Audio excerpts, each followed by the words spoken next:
Hello, and welcome to today's webinar, Safety Leadership, presented by our sponsor, Heffernan.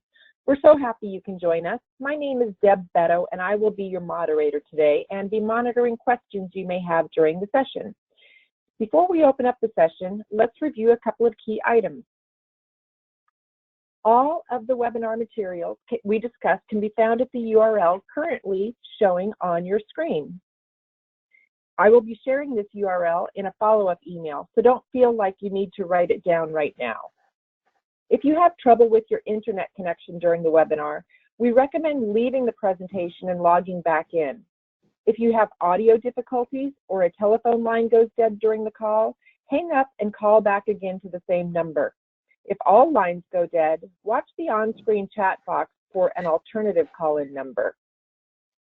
Please feel free to ask questions or provide feedback by using the chat box or questions box during the webinar.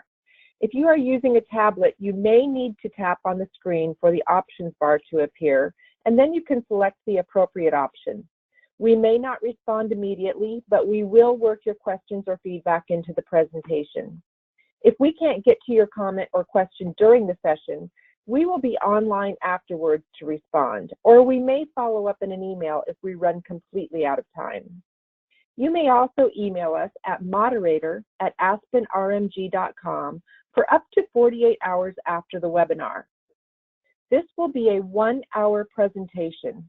Questions and comments are very much encouraged throughout, and the presenters will be answering questions at the end. And lastly, we have a number of webinars upcoming covering a variety of topics, including those listed at the Heffernan webinar website. In addition, we offer the mandatory Preventing Harassment training in English 3 times a year. With that, let's begin today's webinar, Safety Leadership. Today's interactive session will be facilitated by Deborah Parker. Deborah's professional career began in the late 70s and has spanned both the carrier and brokerage sides of the business as a workers' compensation specialist. She has held increasing levels of responsibility in underwriting, marketing, branch management, and in-home office operations roles. Thank you, Deborah. Enjoy your presentation today. Thanks, Deb, and welcome everybody. Welcome safety coaches and mentors. Thanks for joining us. The content today is on ethics of safety leadership, and really nothing takes the place of you guys doing your own investigation and taking this material and really making it your own. We're not giving you the end-all be-all to this topic, so we're not a client relationship situation, a little disclaimer here. So moving forward, the objectives of this talk, you're going to be understanding that each decision you make will fall into the moral, legal, or financial bucket, so to speak. Articulate the difference between managing and leading. There is a difference. Knowing that in the world of safety, you are much more than their mere leader. You now have become their safety coach, mentor, manager, protector, and advocate by far, and mostly. So. Pretty important role. So whether you're a manager, supervisor, or a leader, employee, taking charge of the safety aspect of your company, these objectives are important for you. So the ultimate purpose of safety leadership is to save lives, prevent injuries and illnesses, and to keep your company from financial harm. That kind of wraps all of this up into that moral, legal, financial obligation that you have. In 1968, the Secretary of Labor said people can't see the blood on the food that they eat or on the things that they buy or on the services they get. And this is in response to looking at how many workers were getting injured back then. There was no OSHA Act, came into being in 1970. So if you think about it, you think about the people that are trying to get the lights on during a hurricane or a tornado or anything like that. These people are, we take it for granted. We turn on the faucet, the water comes out. We turn on the light switch, the lights turn on. Well, in those instances and those times where you don't have that, do we actually think about the people that are up there, in the heat, in the height, having to wear safety harnesses, protecting themselves from falling? No, we're probably just, darn it, when is that stuff going to come on, right? But we have to think about, these people are almost risking their lives to get this stuff on. So Important to remember what goes on out there. So if we go back to the 1970s, and I entered this insurance career for me about 1975. I'm going to give away my age here. But loss control safety was still kind of in its infancy in the insurance companies. They were hiring what was called inspectors in response to this 1970s OSHA Act that was a very regulatory environment. If you think about the environment, it's reactive. Everybody was kind of like, oh, you must do this or you're going to get a citation or a fine. Then evolved into the 1980s, we had the total quality environment, and particularly the manufacturing fields. And it was more about prevention and avoiding the costs of incidents and injuries. It was being, more productive in that respect. 1990s, we entered into the behavior environment, which I think is still existing. I still think that's a correct environment, because most injuries, if we think about it, probably result from employee behavior. If you trace back the root cause of an accident, a lot of times it's not a physical environment solely by itself. It's, the person didn't have enough sleep, or they had a fight with their wife before they came to work. There's a lot of behavioral aspects to why things happen. And then presently, we're into the accountability time. It's expressed through core values, and that's what we're talking about today. It's doing the right thing, having leadership be actively caring and involved.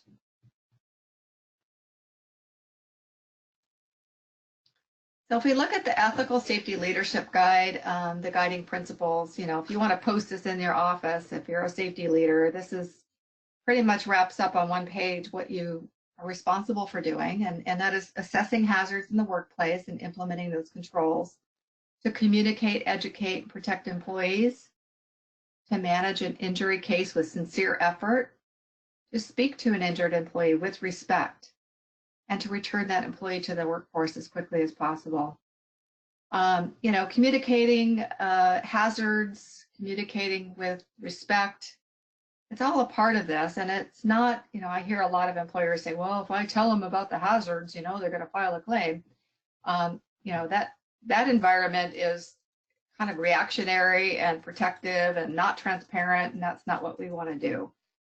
When we refer to an injured employee with respect, they're not the claimant, they're your fellow worker. They're somebody that you care about.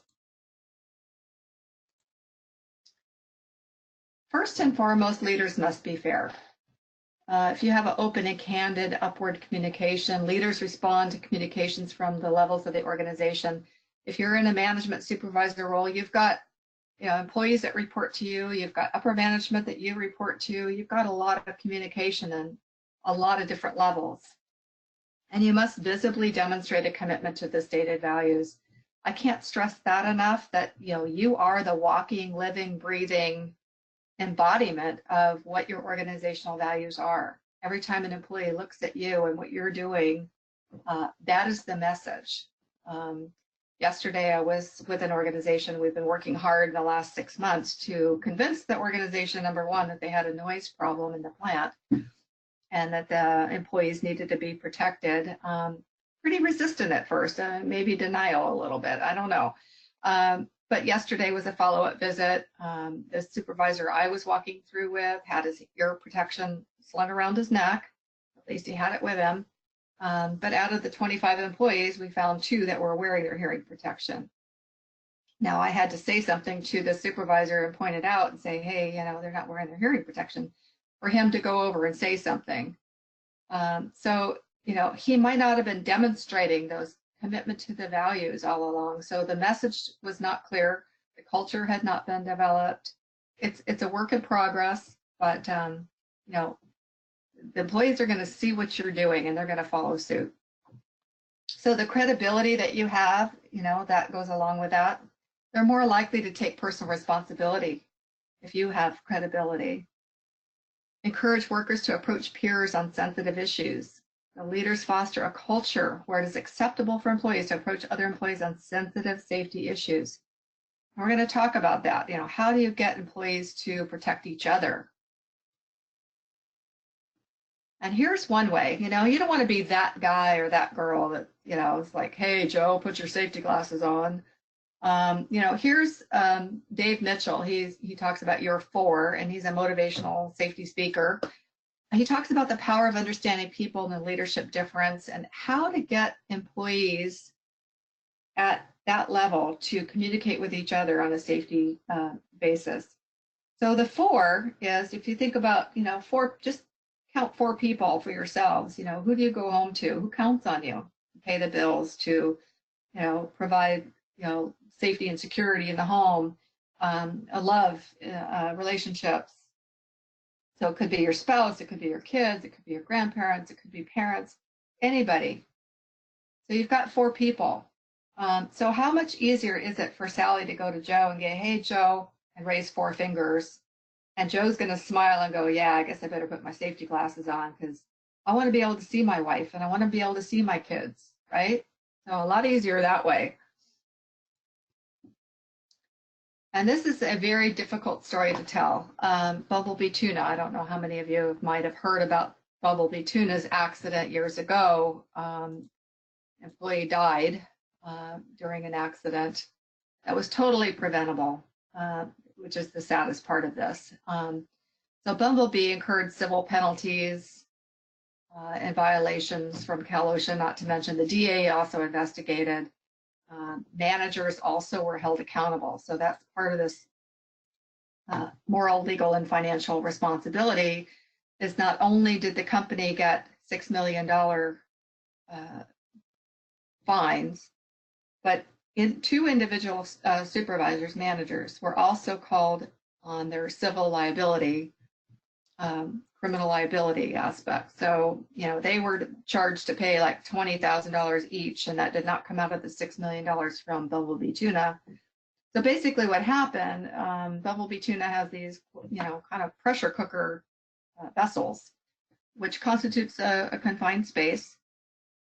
The inside of the vessel has a chain that the carts go in, and the chain gets pulled to pull the carts of tuna in. The door gets closed, it gets pressurized and turned on. So basically this employee came to work, saw that the chain was broken, crawled inside the vessel. The employees did not see him, did not hear him, and closed the vessel, turned it on, and he resulted in a death. So, the point here is it's very serious. If these employees, as managers, have to live with that aspect of it the rest of their lives as well. So safety in the workplace must be managed with any other critical business function. So it should be integrated. In addition to the cost factors, that has a major bearing on the perception of your company to the public. Can you imagine what Bumblebee Tuna went through after this happened? Not only the death of an employee, but the perception of the company. Who wanted to buy Bumblebee Tuna after they heard about that? Who wanted to go to work for Bumblebee Tuna after they heard of that? So it's a huge impact, right?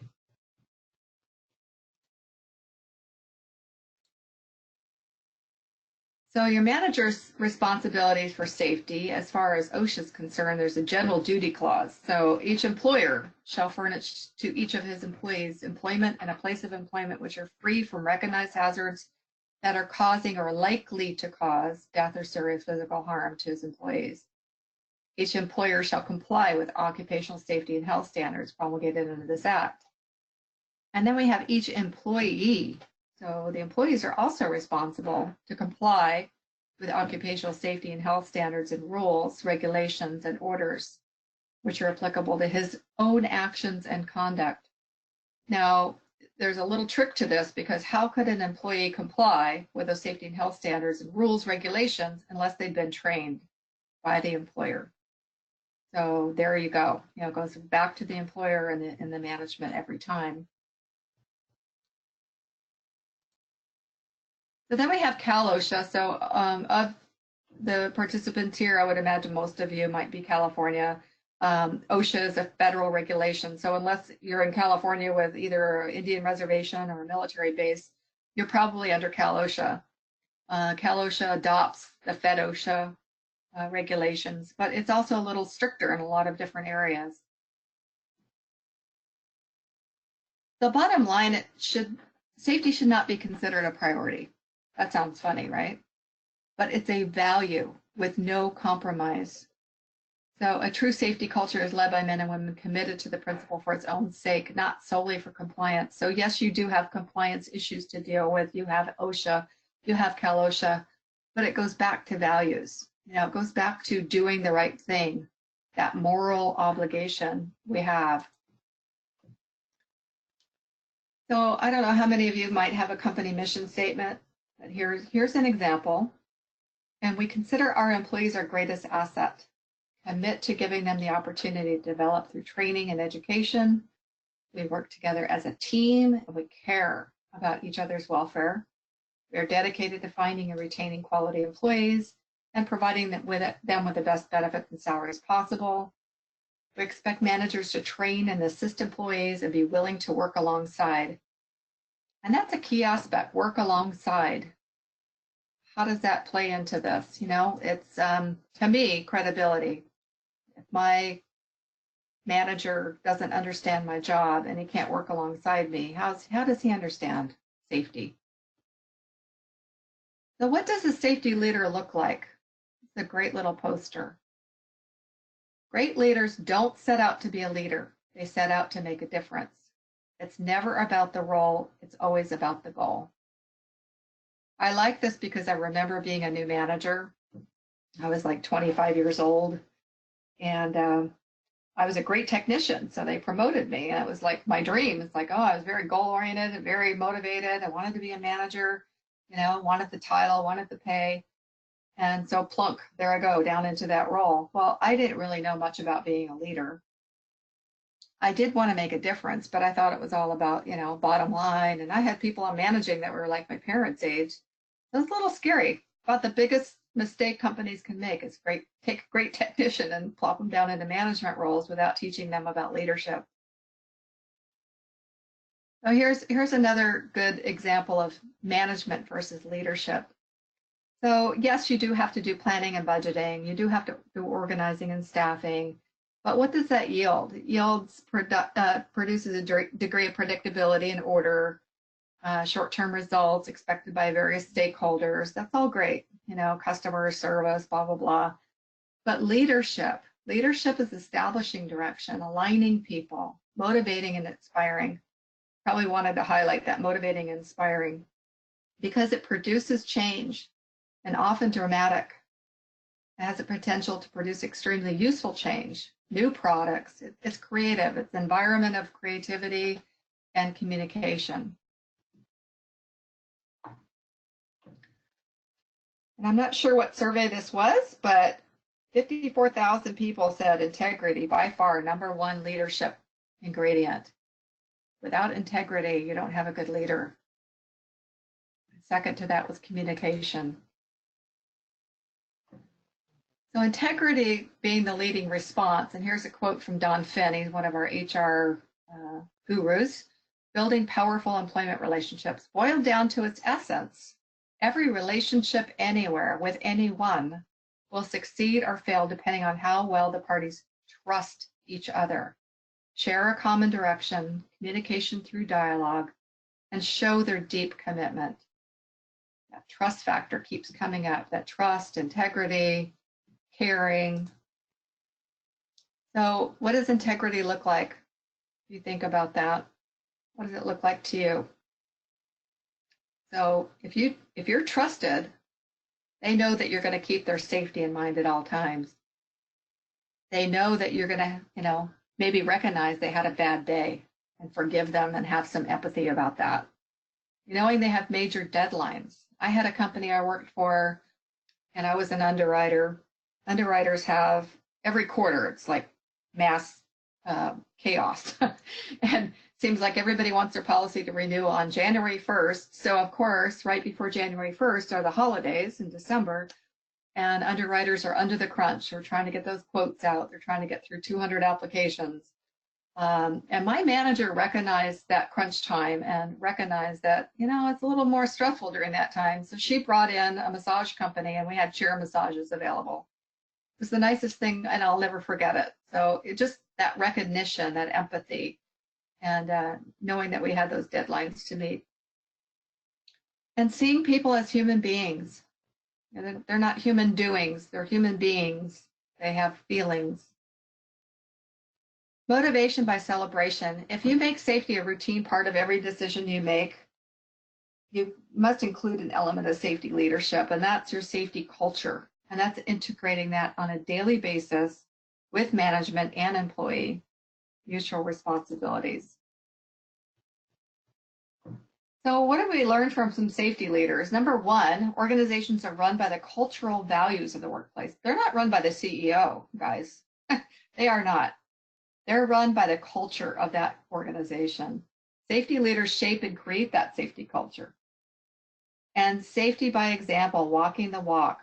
Silence is consent. When I saw that supervisor yesterday walking through without saying anything, he basically was saying, it's okay, guys, you don't have to wear that hearing protection that we've been talking about. So you can have all the safety talks you want and the safety instruction and have employees sign off, yeah, I'm going to wear my safety hearing protection. But the minute you as a manager or leader walk through without demonstrating that and don't say anything, that's consent. That says it's okay. Number two, showing people that you care about them usually spurs them on to better safety performance. That psychosocial workplace consideration. Somebody upstairs cares. Too many times organizations have this us against them, the workers against management. And the workers are down there, under the gun with the deadlines. And, their feeling is, hey, management doesn't care. They just want their bottom line numbers. You've got to build that. Number three, have employees involved in a commitment to safety. Asking questions. I probably have said a million times to managers, like, when's the last time you asked your employees with their job, what safety ideas do they have? How could they fix things? Too often we try to identify things and we're too far from the source, and the employees are right there.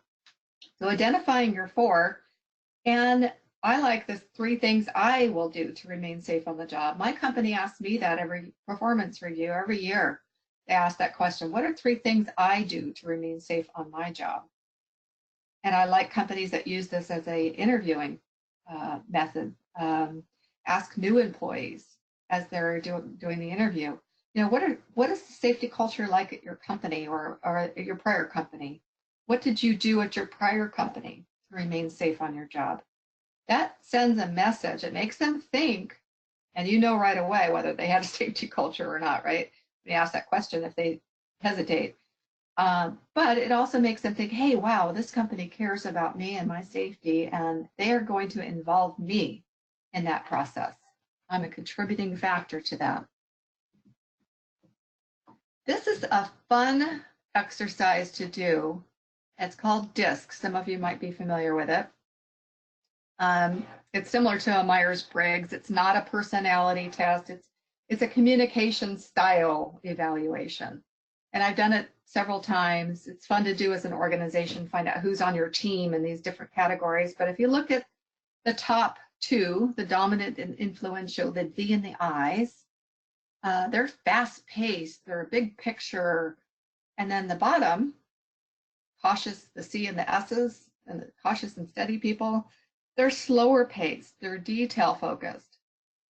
And if I were to generalize, basically the dominant influential people typically fall into like the CEO, the salespeople, people, motivational speakers, people like that. I happen to be a D. I'm probably talking very fast right now. I could be pushy and impatient. So on the left-hand side, you see the positive, quote unquote, positive traits. And then on the right-hand side, maybe some of the challenges of that particular communication style. So if I'm a safety leader and I'm dealing with Joe, and he's a steady, he's dependable, agreeable. He's one of my best employees, man. He's always there. He's there for me. Doesn't make waves. He conforms to the, organization. But if I want to implement something new, You know, it's like all of a sudden we're going to have this lockout tagout process going on that we didn't have before. He's probably going to be agreeable. He's probably going to support it. He's not going to say anything, but he's in the background fearing this new thing, this change, you know. He's not sure about it. And he may not ask questions, you know, and he may not be fully understanding the process as a result. So as a D or as an I probably am going to have to ask more open-ended questions of Joe and say, hey, how do you feel about this change? You know, can you repeat back what I just talked about with you, you know, so I can ensure understanding. So it's a fun thing to do. I really encourage, you know, you look it up online and you can find it, DISC, D-I-S-C. So George Bernard Shaw, the single biggest problem in communication is the illusion that has taken place. There again, asking those open-ended questions, ensuring that understanding has taken place. So we'll get a bit into the financial impact. So the truer cost of an accident, I think an iceberg is a great demonstration of, you know, what is the direct cost is what is above, and I don't know why this picture is not showing up. What is above the iceberg is the direct cost. And then an iceberg, of course, has that bottom part that's below water that you don't see. That's the indirect or non-tangible cost of a loss. So it could be as much as 3 to 4 times the direct cost of your loss. Oh, there's that picture. Okay. Direct costs, for example. So a smaller claim, 0 to 2,999. Somebody cut their finger, went to the doctor, probably not going to be off work, but you know, needed some stitches, blah blah blah. The indirect cost of that loss is 4.5 times, whereas at the larger it gets, the less the indirect cost is. So here's an example.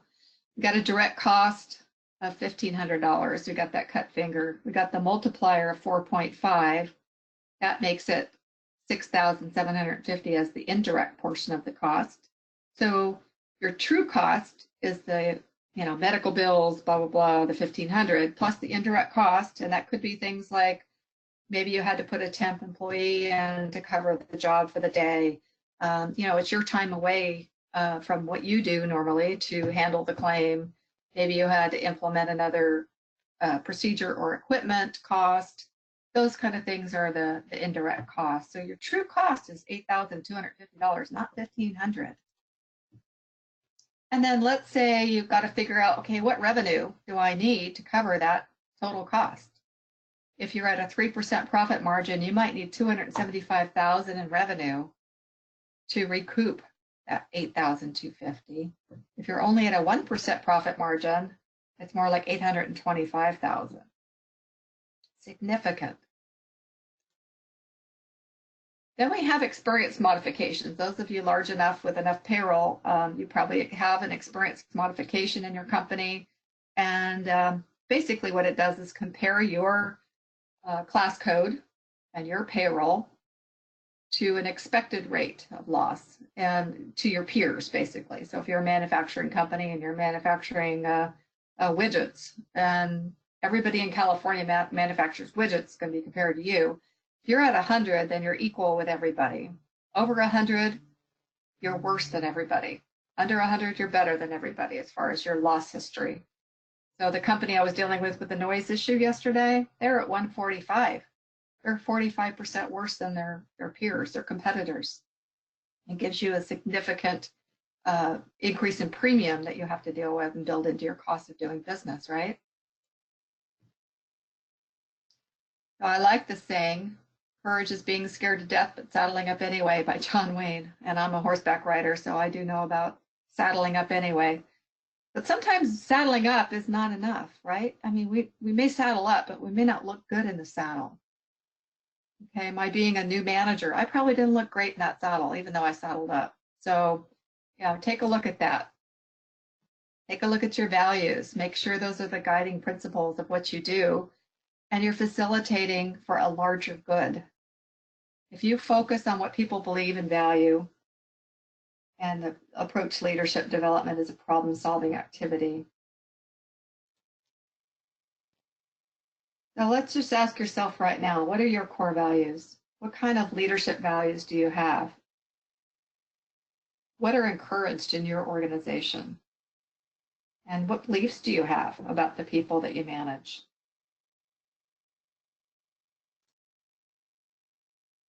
So here are those values. Respect.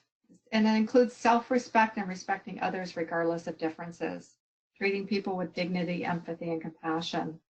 And the ability to earn the respect of others.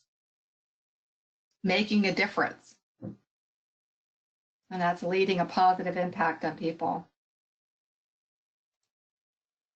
Integrity, that number one attribute, right? Everybody says that's the most important thing. And that's demonstrated by moral courage, ethical strength, trustworthiness, keeping promises and fulfilling expectations. That's not always easy as a manager. Sometimes keeping promises is difficult. And as my other manager says, it's like sometimes being a manager is always having to say you're sorry. And it's okay, right? That transparency, that like, hey guys, I know I said at the end of this month the pressure will be off. It's not off. Well, as a manager, if you promised that it was going to be off at the end of the month and you go into a week of the next month and you haven't come to them and said anything, you've just lost some trust and integrity with those people, right? So coming back and saying, hey, I know I said this, but this is what's happened. This is why. And, let's work the best we can to get this done and, look towards the end of this month, not saying anything. It's going to lose your integrity. Authenticity. And that's that transparency again. Courage. Strength of self to act with intention on behalf of the common good, taking a stand in the face of adversity and acting boldly in the service of inclusion and justice. Sometimes letting a poor employee performance go on and on and on can be, it takes courage to address that and act boldly on behalf of the rest of the people that are watching this poor performance, or this one guy that doesn't, want to wear his safety glasses no matter how often they put up the 4. That has to go. That has to be addressed. So that takes courage. Service, as demonstrated by commitment that extends beyond one's own self-interest, personal humility for the sake of a greater cause. Humility, eating humble pie, guys. It happens. Wisdom. And Deb, I'm going to just stop right here and ask, has there been any chat questions or anybody want to interject at this point? Not so far. Sounds like you're doing a good job. Okay, I didn't want to go off without asking. Yep, we do encourage questions. So if any of you out there have questions, please feel free to send them in, and I will make sure that we get them up there for you. Awesomeness. Okay. Stay true to who you are. Be yourself. Everyone else is already taken. Very good saying. Just be you. People know when you're not. So now, as safety leaders, you can honestly say that you save lives, you prevent injuries and illnesses, and you protect your company from financial harm. And so we have it there. So Deborah, do you have any recommendations for reducing injuries from lifting patients in the healthcare industry? Yes, the most popular is using Hoyer lifts, using 2 people to lift a patient. A lot of times the response, unfortunately, they don't maybe always have time to think about that ahead of time. Maybe a patient loses their balance. Our human tendency is to protect that person, and we grab for them and protect them before ourselves. So sometimes, people get hurt despite that. But yeah, the Hoyer lift system in the healthcare industry is very useful. Okay. And then sometimes there's a moral dilemma when the financial cost to an employer is often out of balance with the moral cost, especially if the legal aspect of it is in a gray zone.